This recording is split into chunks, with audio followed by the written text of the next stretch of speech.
I'm Cal Newport, and this is Deep Questions, episode 167.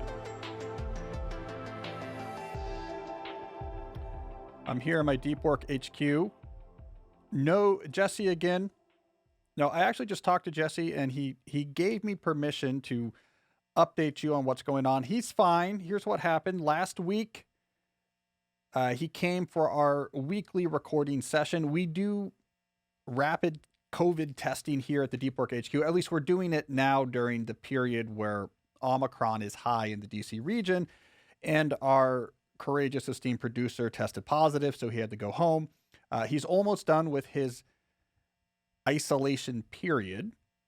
So we considered, why don't we just record a little bit late this week, and so that he could be here. But my schedule was such that I needed to stick with the existing schedule. So, it just was bad timing that, we record 2 episodes at a time. Last week's recording session was actually pretty close to this week's recording session. So one COVID isolation period covered 2 weeks worth of recording sessions. But anyways, he will be out of isolation soon. He'll be back in the studio for next week's episodes. He's fine, by the way. He feels fine. He's exercising all the time. I just saw him today. We did our weekly production meeting outside, so we're nice and safe, but I can attest that he is looking and feeling fine, just working remotely on the show, and we'll be back next week. All right, speaking of the show, we have an exciting announcement. Early on in the history of the show, I began talking about this dream of we need video. And it became almost a running joke on the podcast because week after week, I would say, video is coming soon. I'm recording things. Video is coming soon. And it never did, because it turns out actually it's quite difficult to get this right. And I wanted to get it right. But we are finally there. As you hear this episode, Deep Questions video is available. You can go find it right now. Now, I'll explain what video we're recording, why we're recording it, our philosophy, the plans for the video. But just so to get the logistics out of the way, right now the videos are being hosted on YouTube. We don't yet have a personalized URL because you have to, it's a chicken and the egg problem. I think you have to be around for a certain number of days and have a certain number of subscribers before they'll give you a simple URL. So what we've done is 2 things. One, there's a link in the show notes for this episode for the YouTube page that contains the Deep Questions videos. Also, there's a post on my blog. So if you go to calnewport.com/blog, you'll see a post there that has a link to it. All right. So what are we doing with video? Well, the idea was to videotape basically every question and deep dive, and then release each of those as a standalone video. Now, the reason why we're doing this, and I really want to emphasize this, is that I am not a YouTuber. I have no interest in being a YouTuber. If I did, I would probably spend a lot more time on this podcast talking about Minecraft. I do not need people to smash the subscribe button and click the bell and to get notifications. I have no interest in making a living on YouTube. I have no interest in trying to use YouTube ads to make money. The whole point here is that I picked up pretty quickly into being a podcaster, that for this format of show, where I cover a lot of different material, so it's not just interviews, but we do a lot of different questions. The biggest issue is that it is difficult to bookmark, save, pull out, come back to just one piece of content from the show. If there's a particular question, you say, you know what, that really applies to me, and I really like that answer, and I want to remember that, or I want to send that to someone. It's very hard when all you have is an hour-long audio recording file. So my whole idea was, if we have a standalone video for every question, now you can go and save a question. You bookmark it. You can email it to someone like, oh, hey, remember how we were talking about Zettelkasten? Well, Cal just did a thing on it. Here's the clip. You can keep whatever you want to do with it. But I just think it's a way of extending the podcast technology so that it's more useful to you. So our goal is every question to have a standalone video. And we'll see if we meet that. Also, every deep dive, let's make those separate. And we're recording full episodes as well.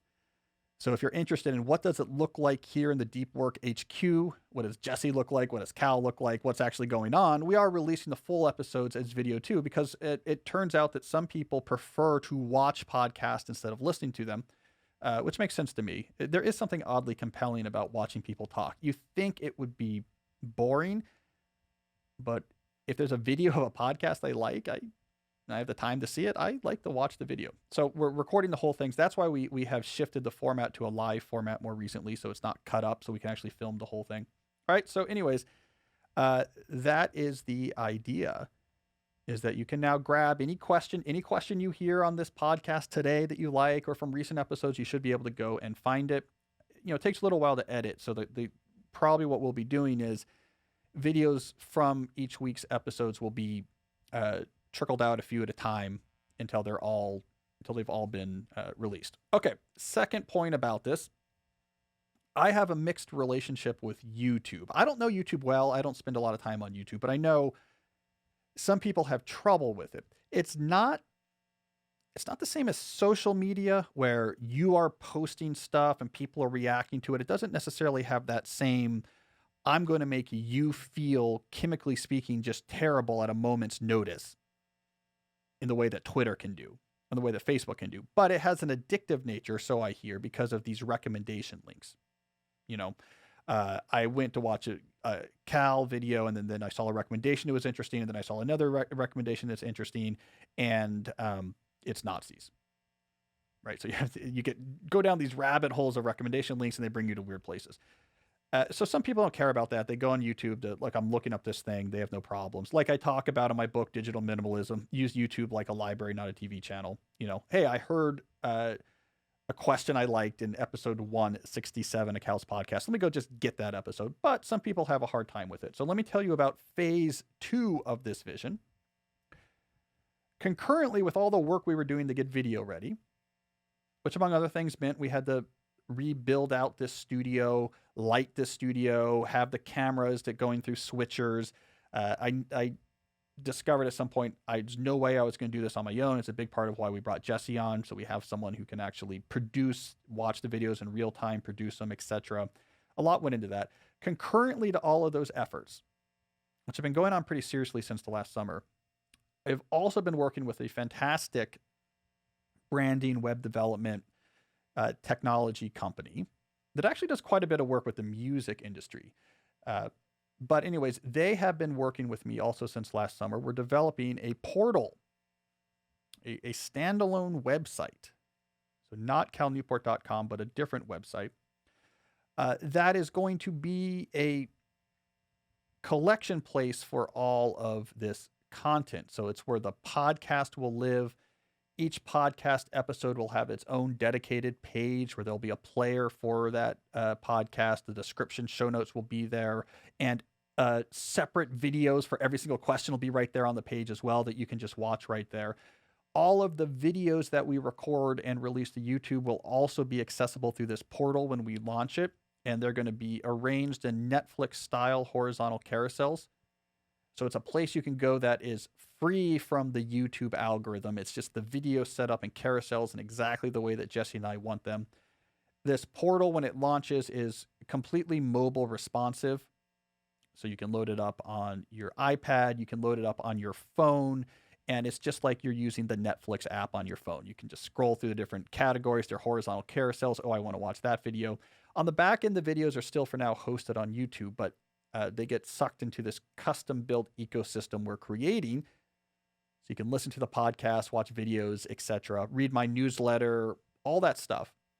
You can do it in a environment that we're custom building to be free of those distractions, to be free of the addictive impulse. And so we're probably about, look, I hate to predict. I'm always so wrong with predictions. Right? How many times did I say, okay, we're going to have video next week? Cut to 6 months later. But we're probably 1 to 2 months out from the portal launching. All right, if that makes sense. Like we most of it's built. Then we had to get the videos up and running, and then we can do the final testing. So knock on wood, that portal will be up soon. All right. So anyways, that's the exciting announcement. I think this is a important step forward for the podcast. The ability to view, save, and share with other people individual questions or deep dive discussions, I think is needed. I think it was needed. And so keep your eyes out for that. Link in the show description. You can also find a link for the videos at calnewport.com/blog. All right, so that's enough announcements. I would want to move on now with our questions. And as always, we will start with questions about the deep work. The deep work. Man, I'm tired. I need some more sleep. Deep work. All right, question number one. Question number one about deep work. This comes from Joshua. Joshua asks, how do I decide how much work is enough?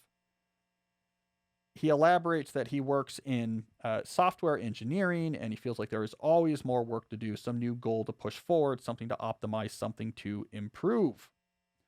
Well, Joshua, it's a good question. I've been thinking about this recently, and actually I want to test out with you in my answer a new idea about this. So an experimental system, and we can see if it actually works. It'll be a sort of breaking news advice I want to offer you. But here's the big picture that sets up this advice. Maximizing output is not sustainable. It almost always leads to some notion of burnout or some notion of pain. If your goal is, how can I get more done? Can I add even more onto what I'm doing? You're trying to maximize that amount. This is not a road that long-term is going to lead somewhere good. In the short term, it's not necessarily a counterproductive play. In the short term, in certain jobs or certain positions, hustling on lots of different things and trying to maximize that output can be impressive. It can open up new opportunities. It can accelerate the pace at which, let's say, a business is able to find its footing or figure out what works well. So it's not that it's entirely negative in the short term, but long term, I think it is negative. Two things happen. One, long term, you burn out. You burn out, and then long term, that significantly hurts, obviously, what you're able to produce. If you go strong for 2 years and then completely burn out and basically leave the industry, your lifetime productivity obviously is much lower. Two, I think the quality goes down. So the issue with maximizing output is that when you do more and more things, you're context switching more, you're burning up through more energy so that the care with which you're able to approach each individual thing goes down. I'm a big believer that your best lever, if your interest is impact or interestingness in your life, your best lever is doing the thing you do best better. It's almost always the right lever. Almost always going to open up more opportunities, create more impact, and lead to a more interesting professional life. If your focus is, what do I do best? How do I make that better? Now, that's different than the approach that you're talking about that you're tired of, which is the approach of how can I do more? It's a quantity over quality mindset. Now, again, short term, maybe it looks impressive. Short term, maybe it opens up opportunities. But focusing on a small number of things, doing them really well, that's got to be the sustainable play. I've long believed that. All right, so let's test out, as promised, a new system. This is preliminary, so take all this with a grain of salt. But here's one way to think about limiting your work without, let's say, crippling your ability to actually do anything of value. Let's break up the work on your plate into 3 categories: small, medium, large. The extremes here are the interesting ones from the planning perspective. Small is administrative work and tasks. These are small things. Most of them don't take very long to do. There's a certain baseline of small tasks that are unavoidable. You're a software developer. You have to submit your TPS reports or Lumbergh is going to yell at you. On the other extreme, you have large work. And I think as the projects that require more than a week or 2 to complete, this tends to be the category where you find the things that really move the needle. It's the producing the next release of the software. It's writing the next book, etc. And then you have medium, which it's an important in between. These are things that aren't tasks in the sense that give me 20 minutes and I'll be done. They might take multiple sessions or an afternoon, but they can typically be completed in less than a week. Hey, Cal, we need you to process these faculty applications and put your feedback into this spreadsheet before our meeting on Thursday. That's my week this week, for example. I have a meeting later today. We're discussing faculty applications, and I had to read through a bunch of applications and put my notes into a spreadsheet. And that's not a large project. It's not something that's going to take weeks and weeks. It's not a core, like this really moves the needle on your career, but it's also not a small task. I can't say, hold on, I'll be right back. I just need to go over there and look at these applications. That took about four hours. So less than a week, more than 10 minutes. All right. Now we have categories. How do we tame it? First things first, let's get real serious about the small. I'm a big believer that if you do not tame the small administrative, it can be a background hum of overload and anxiety that makes almost everything else difficult to do. So let's get our handle around the small. And I don't want to go too much into detail here because we could do a whole episode on taming the administrative. And this is something that I still need to think about some myself. But you want to eliminate some things. You want to automate things. You want to have better communication processes for things. So it's not just emails arriving randomly. For more on that last idea, see my book, A World Without Email. But really the goal here is to get your small administrative task automated / corralled. There are set times when I work on these things. And through a better systems engineering and through batching and through elimination, I am able to just know here's when I work on administrative stuff happens. And some of this is just simple, you're batching email. Some of this is way more complicated. I have an office hours on this time, and this is when you come to me if you have quick questions, and that's when I deal with those quick questions. In a recent New Yorker article, I even suggested, sort of off the top of my head, imagine a system, and most people can't get away with this. I just love this idea. Imagine a system in which you have a couple administrative blocks pre-assigned on your calendar, maybe 3 times a week, 1 hour each. And you have slots, I don't know how many, 10 slots on a shared Google Doc for each of these sessions. You say, okay, if you need me to do something quick, answer a question, fill out a form, get back to you, that's great. I'm happy to do it. I want to be useful. So you just have to go find one of my upcoming administrative blocks where there's a free slot, enter the information from what you need from me, where to find the files, etc. And when I get to that session, I'm going to go down that list. The number of slots I have on this document are such that I should have time to get through everything. And that's when that work will get done. And if all those slots are filled this week, that means I don't have time for this week. You'll have to find a future slot. Like imagine a world like that, as opposed to our current world where that person will just shoot you an email and be like, take care of this and give you none of the information. The stress of how much email we have really seems to dumb down the detail and sophistication with which we talk. I mean, if you were to come to me and talk to me in person, you need something from me, you would get into it. You'd be like, yeah, let me tell you about this thing. Here's this form. Don't worry about these 2 things. And then once you get it signed, actually, why don't you just put it in my mailbox? I don't need it till Friday. We'd have a very normal conversation. In an age of email overload, instead what we get is, you have 6 seconds at the keyboard. You form fill good, think good with a typo. And then like a signature under it that says, sent from an iPhone, excuse the typos, right? It's just crazy. So imagine a world where you had to go find a slot that I had free. And if the information was not there that I needed to do it, you would just see a note that like insufficient information and you'd have to find another slot. All right, that's extreme because it would annoy people, but man, I think we should annoy people more. That'd be great. Stepping back, the point here is small work I want you to have corralled. This is when it happens. I know how much time it takes and where that time falls. All right, step 2 in my experimental system. Look at the time that remains. Now, how much time remains depends on how much you want to work. If you're in a normal 9-to-5 office job, it's clear. You're working backwards from roughly 40 hours. But hey, if you're a small business owner, if you're a freelancer, you can set this number to whatever the hell you want. And it could be like, okay, I work 20 hours a week. Let's see what I can do with that. So whatever the hour is, whatever hour amount it is, you work backwards to say how many hours are left. The next thing I want you to do is figure out, how do I partition these remaining hours each week between medium and large? Is it 50-50? Is it 10-90? Again, this really depends what your job is. If you're a novelist, for example, that should probably be, 10 10% of the remaining time medium, 90% large, because like mainly what you should be doing is writing your novel. And the 10% is like, okay, I have to get back some interview questions or, fill out this thing for publicity. Like there's not that much stuff, and 10% of your time should get it done.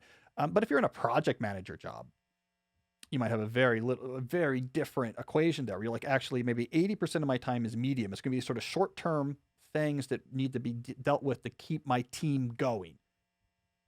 We have to get this report together for this client. We have to figure out how to deal with someone's on leave and how we're going to reassign to work, right? Like a lot of what you do is medium. And then maybe you have 20% of your time for large, because like I need to be working on one large project at a time, because there's some big swing ideas I have, and the medium's going to keep my job, but this one large thing I'm working on is what's going to get me, to my next job or let me start my own business.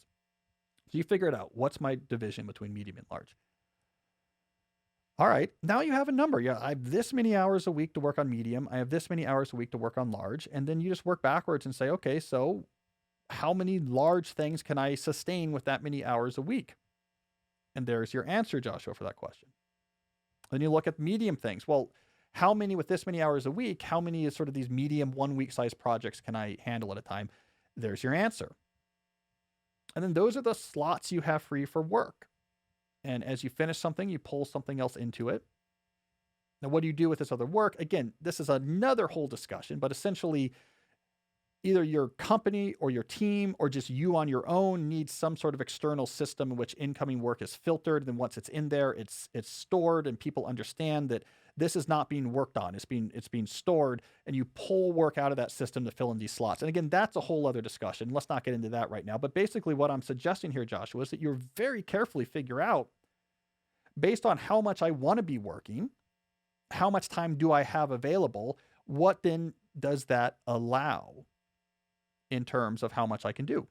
And that's just a reality check. That this is how much you can do if you want to stick to roughly that amount of work working. And this is after you're being very efficient, right? But the main thing you're doing here that's super productive in the old school sense is that you're taming all these small tasks, you're getting them consolidated, you're automating things, you're improving processes. So you're being very careful with your time. And what remains, you're just being very honest. How much stuff can I actually do? Now, if you don't like that answer, there's two things you can do. One is you can change your ratios.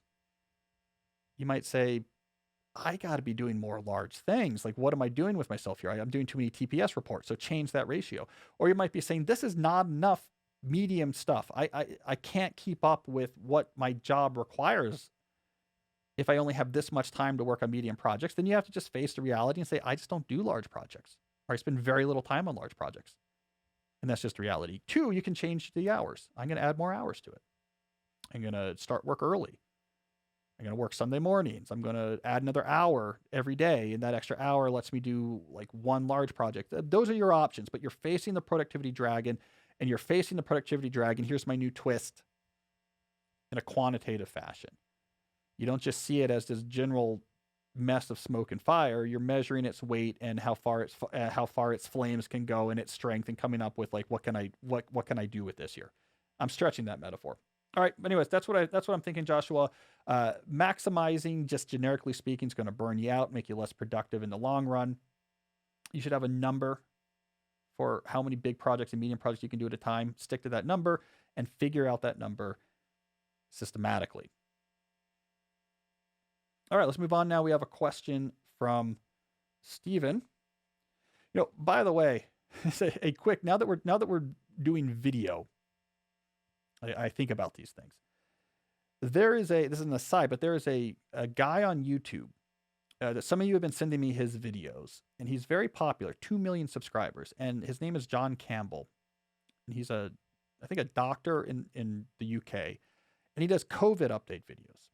Like, here's what's going on, mainly like UK centric. Here's the numbers, here's whatever. And they're insanely popular. And the two things that make them so popular, it's not that there is like some sort of new content or something like that. He has a great accent, but two, he has a camera that aims down at his notes, and he literally just cuts to this camera, and you see him underline words or put check marks next to things he just talked about. So I just checked off Joshua's question on here. You would think, objectively speaking, that would be the least interesting visual content that you could imagine, especially in this cable news age of graphics and chyrons and sweeping whatever.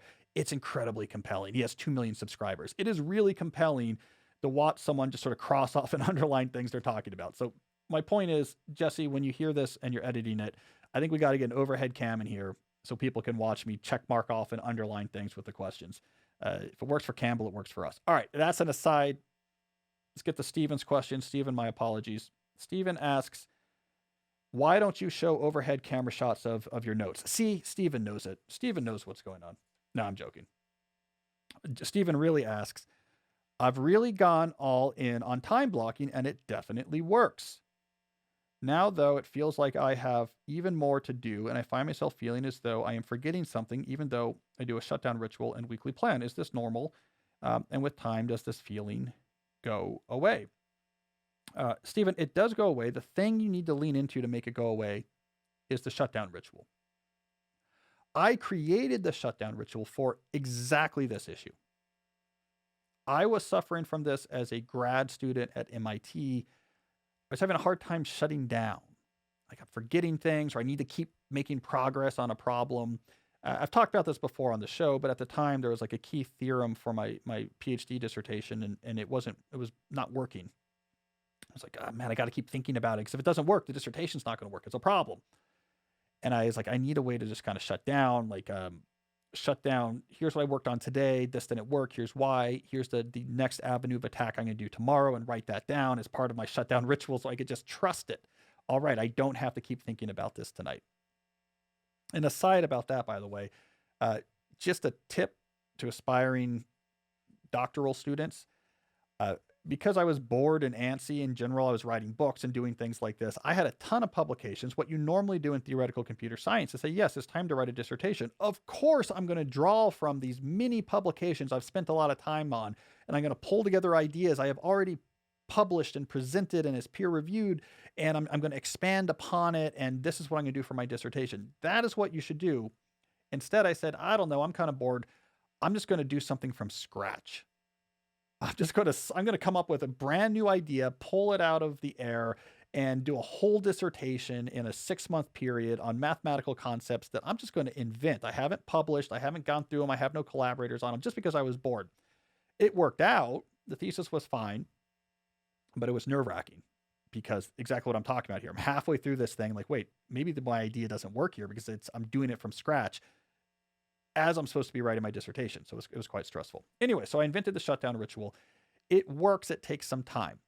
Let me just briefly review what you have to do to make the shutdown ritual work properly. Mechanically, the idea with the shutdown ritual is that you go through and you review every potential open loop. All right. Loose notes have been processed. There's no critical email that needs an urgent response that I missed. I've looked at my weekly plan on my calendar. I know what's coming up. I know what's coming up tomorrow. I see a plan for tomorrow. If there's some things I need to do tonight, non-professional things that I need to do tonight that I see in my calendar, my weekly plan, I've written them down. So I can see them right there. There is no open loop. There's nothing I am forgetting. I've taken notes on the conversations. I've sent the follow-up emails. Now I say a phrase that is unique, like schedule, shutdown, confirm, or if you use a time block planner, I'm going to cross out the shutdown complete checkbox. That's the mechanical thing you do. You have to couple that with the psychological addendum. And this was what made the shutdown ritual really work for me as a grad student, is that after you do that shutdown, when your mind then wants to keep thinking about work, which, Stephen, I'm telling you, until you get really used to this, it 100% will. That's what you're experiencing. When your mind says, forget that, I want to think about the email we just sent to Joshua about, why doesn't Cal have more overhead shots of his notes? And maybe I need to send that a different email or word that differently, or I need to talk to my boss tomorrow and let's think that through. Your mind's like, we got to keep thinking about work. And you can't blame it. You just spent 8 hours with work-related circuits firing left and right. All right. And so, yeah, that's active in your brain. That's what's popping up. What you do, this is the key psychological addendum to the mechanical shutdown, is you say, I hear it, but I'm not going to get into the details, mind, of what you want me to get into. I'm not going to get into the details of the email to Steven. I'm not going to get into the details about the meeting with the boss tomorrow. Instead, what I'm going to say is, we did the shutdown. I said the phrase, or I checked that box. I would not have said that phrase and I would not have checked that box if I had not gone through everything on our plate and closed down all the open loops and made sure that we had a plan I trusted for tomorrow. So no, I'm not going to get into it, psychologically, ruminatively speaking. And you do that again and again and again. The progress is made every single time that your mind wants you to get into a specifics about work and you say instead, I did the shutdown routine, so we don't need to get into that. I did the shutdown routine, so we don't need to get into it. I like to use the metaphor when I think about my own crazy mind of grooves that you get these grooves that your thoughts want to fall into, and you're filling in the grooves each rejection at a time. Each time you say, I did the routine, you're filling in the groove until it's shallow enough that your thoughts don't get stuck in it and they move on to something else. So how long does this take? I don't know, 2 to 3 weeks maybe. Give it a month to be safe. But if you're rigorous about this is the miracle of the shutdown routine. The thoughts slow down and you become much better at not thinking completely about work after work. And it is a huge positive difference.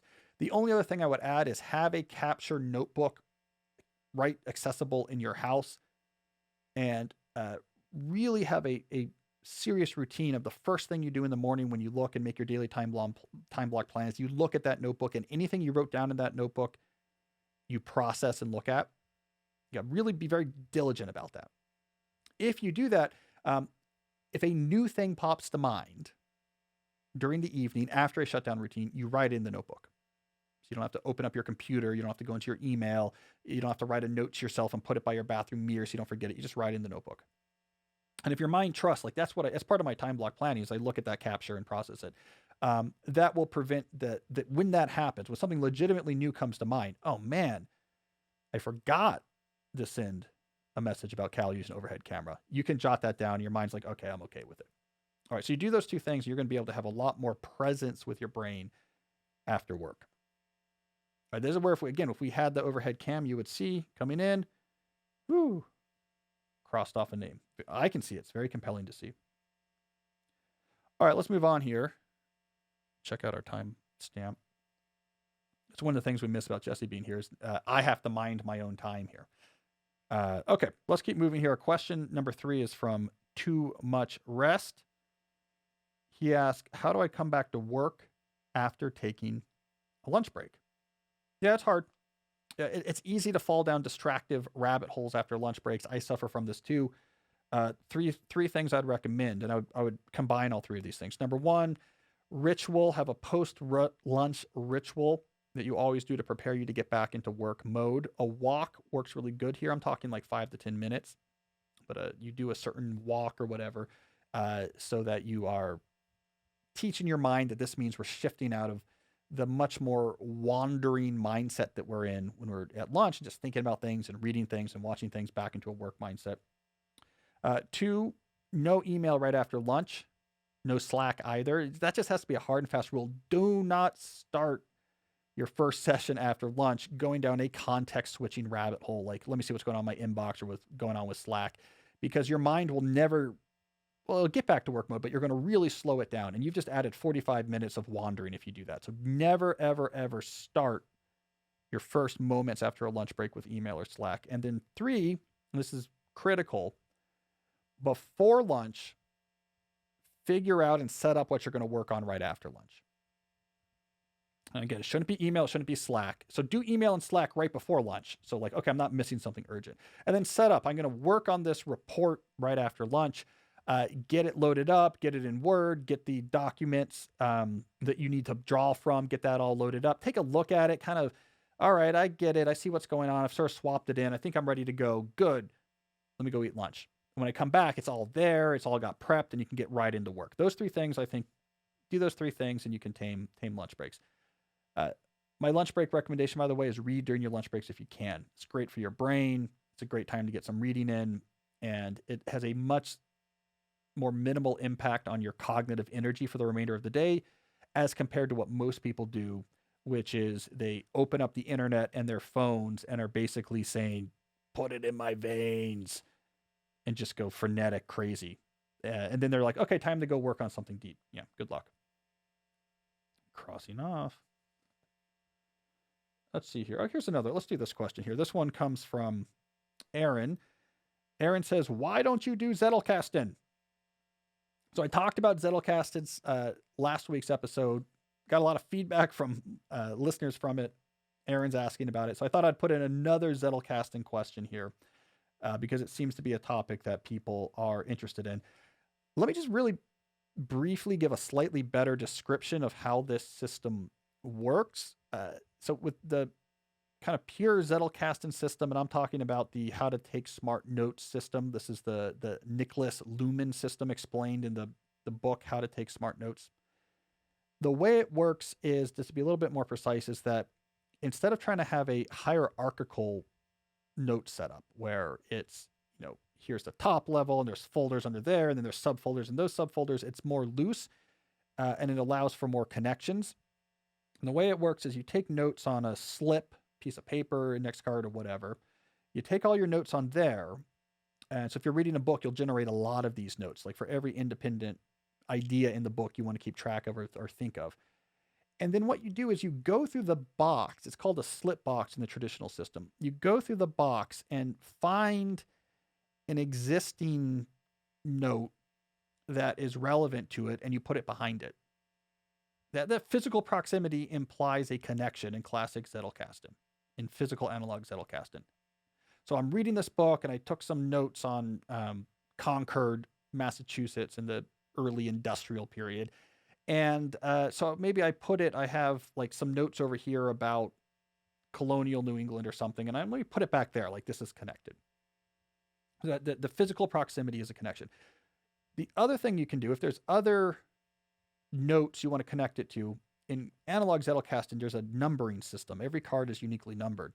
You can actually just jot down on their links, just the numbers of other cards that this relates to. So maybe you have another thing about industrialization. Maybe you have another thing about new social history case studies or something. And like you just write those numbers. So now if you're reading that sequence of notes that this thing falls into, you'll come across that information, but it also will link to other things. And there's other details here. You can also take other notes and add links to those back to this new thing you added. So you have notes kind of show up in a physical proximity, like in the Dewey Decimal System, but much more ad hoc, near other notes that are similar. But then you also have these links between notes. This goes to this note goes back to here, this goes over here. So you begin to get this rich connection of lateral links between notes. And a lot of the magic of Zettelkasten is in those links. Now, of course, the worry is, what if you forget where something is? Well, the other piece you have in Zettelkasten is an index. And the idea is you should be able to get to any card starting from the index, not meaning that every card is listed in that index, because that would be too long. Upon his death in the late 1990s, the sociologist Niklas Luhmann, who helped really work out the details of the Zettelkasten system, he had 90,000 index cards in his boxes. So no, you don't have a 90,000 item index, but you should be able to get to any card in your system either by directly seeing it in the index or by going from the index to a related topic and then flipping through all the cards that are next to each other related to that topic, finding it in there. So and this is how you can also figure out where to put it. You can look at your index and say, oh, it's related to this topic. So I'll go look up where that card is and put it behind that stack of cards. But I also see these other related topics on the index, so maybe I'll put those links down. It's something like that. Now, Zettelkasten hardcore people are going to yell at me because I'm not getting this quite right, but that's the system. All right, and then we talked about it last week, so I don't want to dwell on the details of my assessment, but basically, one of the claims of Zettelkasten, like I mentioned last week, is that it can essentially automate writing. That once you have all these rich lateral connections between ideas, you can just surf these connections and you'll just come across ideas you stitch together, and that will give you an article, that will give you a book. As I said last week, I don't buy that. I think it's incredibly narrow writing context in which that would work.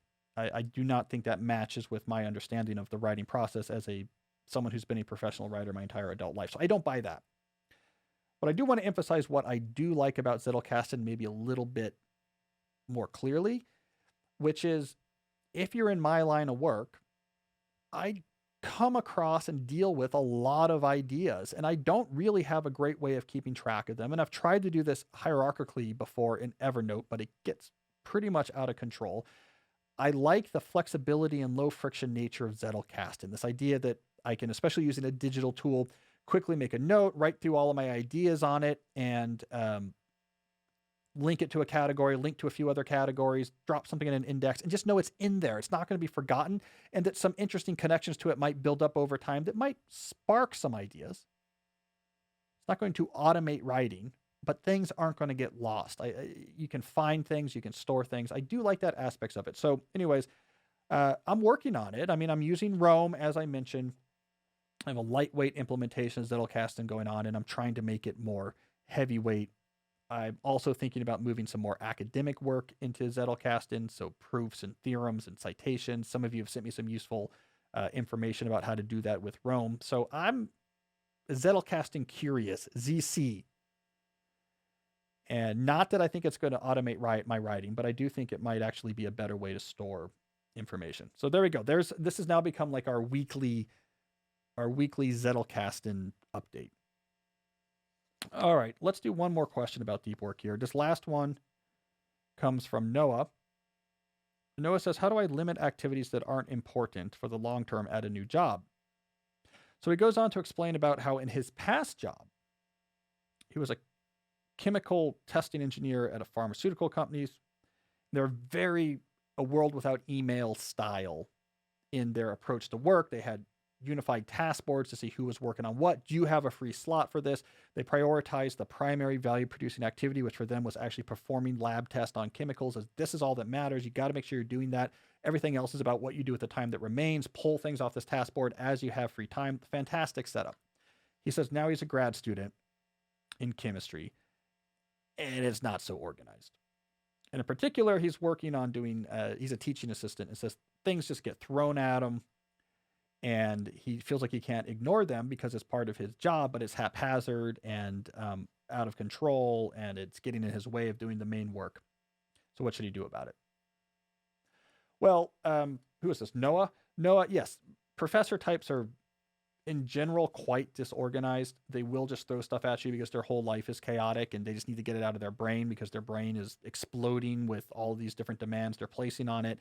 And you can't just ignore it. But what you can do in most cases as a teaching assistant is take control of the processes. Professor doesn't care. They just don't want to have to worry about these things. So if you say, here's how I'm working with the students, here's how I think we should work with this, here's the different processes to get the problem sets in, to get them graded, to get notes back, to get whatever. Come up with processes that are much more structured, much less haphazard, and just implement them on your own and talk them through with your professor and say, here's some ideas I have. I think we should run it this way. It's going to keep it simpler for you, and it's going to be more controlled. 9 out of 10 professors like, whatever. That one sentence you just told me is already taking up more time than I have available. Just whatever we need to do. They don't care. So leverage the fact they're too busy and harried and out of control to care to shape the job. That's my main advice for teaching assistants, is that you have more control here than you think about how you want your job to unfold. The professors don't care. They're happy for you to take the reins and to make this more structured. They're not going to do it because they're terrible at this stuff. If they weren't terrible at this stuff, they probably would have left academia and made a lot of money anyway. So okay. I'm going to get yelled at now by professors and Zettelkasten people. Great. But this is what I would say. I vividly remember having this revelation as a graduate student. I was TAing, didn't do a ton of TAing at MIT, but I TA'd a few courses, distributed algorithms with my advisor. I also TA'd security course with Ron Rivest, who is the R in RSA. He invented RSA, public key encryption. That was interesting. And I remember at some point in one of these TAs, I think that when I was TAing for my advisor, just having this insight of like, this is kind of haphazard how we're doing this. And there's a lot of structure we could bring to this that would have basically zero impact on the students or the advisor. Like, it's not going to make their life harder. They don't care. The professor doesn't care, but it's going to make my life significantly easier. Like, oh, if I do it this way, it's going to make life much easier. Just no one's thinking about it because no one cares, because it doesn't directly affect them. And I remember I really began to structure, here's our systems for how you hand in problem sets and how we grade them and how we hand things back. And it made a big difference. Like I don't remember all the details here, but I vaguely remember that was just like a casual idea my advisor had, which made sense on paper, which was we should Xerox copy the problem set submissions so that if we lose one, we have a copy. And because I guess it happened like once, like we lost the problem set, we're like we can't grade it, but if we have a copy backup, that would help. It sounds good on paper. It's impossibly time consuming because these are all coming in different types of papers. They're mainly stapled. So like it's impossible to, you have to like take staples out, and it was like hours just Xeroxing these things. I think at some point, and I don't remember the exact details, but I just remember thinking, how often does this happen? Like it happened once 4 years ago. Well, we'll give you all the points if we lose it. And we're going to save ourselves all this time. Like, and it costs like no time. Like I made that case. She was like, fine, that sounds fine. But I was just thinking through, like, what can we do here? I also remember, and again, I don't have the details here, Noah, so I'm sorry I don't have more specifics, but I also remember realizing at some point, it's a big class and lots of problem sets, and we had graders and everything. Having the students alphabetize when they hand it in, like, made a big difference. So like, okay, here's the stack. When you come up to hand your problem set, find where your name actually is in alphabetical order and put it there. 10 extra seconds when you submit it. Saves a huge amount of time for us on the back end. It made it much easier for us to split it up. Other things I remember figuring out is like dealing with the undergraduate graders is just automating some of the process. These come to me already in alphabetical order.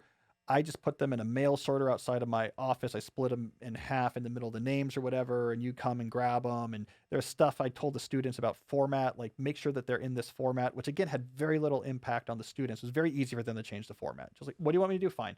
But it made like a huge difference in how we could consistently grade it. So these type of things made a big difference. So Noah, do that.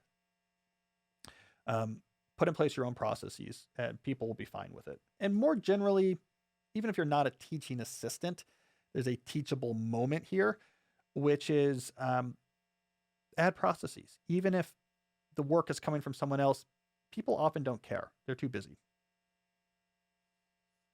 All right, so that's it for questions about deep work. We're running a little long here, but let's put in a few questions here, as always, about the deep life. Oh man, look at this one. All right, question number 1. Here's a dangerous one from Duck and Cover, appropriate name. Duck and Cover asks, how do you stay focused and productive on campus when there is so much attention paid on wokeness? Jesse, that's where we put in the dun dun dun, like a musical cue. Then he or she goes on, I want to focus on, writing papers and teaching, but everyone's so focused on gender and race issues and how do we navigate all this exaggerated wokeness, et cetera, et cetera. So I'm going to punt a little bit on this question, Duck and Cover, and focus on just one aspect of it right now. I'll talk about other aspects of this in other episodes, which is probably one of the best things you can do to stay productive on campus is in a climate of so much wokeness is stop being on the internet so much. There is obviously a hermeneutic impact of the internet. In other words, let me avoid using purposely obfuscated philosophical terms. The internet, what you're experiencing on the internet has a real phenomenological impact on how you actually perceive and understand the world. So I use phenomenological to try to avoid using philosophically complex terms. Let me try this again. What you see online shapes how you understand the world around you.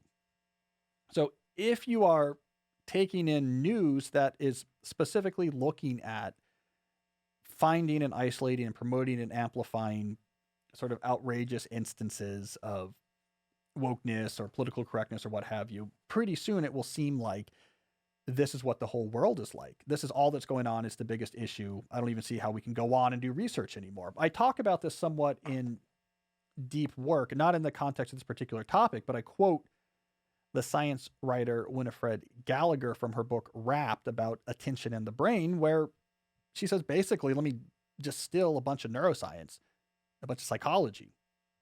Your world is what you pay attention to. And as we think about it, oh no, there's like this objective world out there, and like I see some of it, I don't see other, but I'm seeing the objective world. But no, the way we experience the world is very shaped by what we experience online. So this is a good case study of that. If this is mainly what you're experiencing online, then it's going to seem like this particular issue is intolerable and pervasive everywhere, and it's difficult to go on. Compare that to someone like myself who doesn't use social media, who's not online, who doesn't watch cable news. And this is not at all my experience, at least at Georgetown University. I rarely feel like I am faced contentious issues surrounding wokeness in my day-to-day life as a professor. I think if I was on Twitter all the time, it would feel like different. None of this is to minimize that there's not real debates to be had here. There's not real discussions to be had here. There's not real concerns on either side of these issues. Of course there are. All I'm saying is you're going to amplify the role of these issues in your perception of the world if you are bathing in these issues. And so that's why I say the number one thing you can do is just stop using Twitter and Facebook. Stop looking at comments, stop looking at tweets, stop looking at campus outrage report dot, gov. I don't know websites. Just take a break from all that. And what should you do instead? Deal with real people. Let me talk to real people. I'm going to meet and hang out with my colleagues and real people. People have all sorts of different views, and it's a college campus, so some people will be real extreme over here, and some people might be real extreme over there, and just have empathy and talk to people and know people and exist in the real world for a while. And I think you're going to feel calmer, and things aren't going to feel so bad. I am not. I know this is a talking point sometimes in sort of like elite discourses. There's a talking point of like all of this stuff is invented and it's just because of the internet. And no, I mean obviously I think there's real issues here, but you're going to have a much better appreciation of what's really going on and what, if anything, you need to do about it or how you should engage these debates. If you come at it separate from the internet, you have to break the hermeneutics of the digital addiction stimulating panopticon. I'm trying to use as many trendy philosophical terms as I can right here. If you surface the underlying transnational tensions, if you see your online existence as the digitally mediated palimpsest that it is, if you don't know the word palimpsest, then you're not in a modern humanities discipline. You haven't read a humanities paper in the last 10 years. If you do all of that, I think it's just like a calmer, more interesting, more engaged, more fluid, more nuanced understanding of the world. I got to tell you, it's just a lot less stressful to not be filtering your world through the internet. So there you go, duck and cover. I ducked a little bit. I covered myself a little bit. I jumped over to an argument about internet in general, but that's where I land. Take a month away from all of that and then reassess. All right. Another deep life question here. This one is from Penelope. Penelope asks, what's it like to be a published author and how do you keep sane amid all the competition and obsession with book sales and contracts? Penelope, you can't pay much attention to it. Writing is weird, especially if you're, doing big scale professional, like nonfiction writing like I do. It's weird and stochastic. Some books blow up, some don't. It's complicated. No one can understand necessarily why. It's like a confusing world. Sometimes you come across a book, you're like, I get it. It's like, it's a really interesting story, or it's like really original, or it's Danny Kahneman is writing Thinking Fast or Slow, and it's his life's work, and he's finally put into a book. Like, I kind of get that. And then sometimes it's random. It's like, I don't know.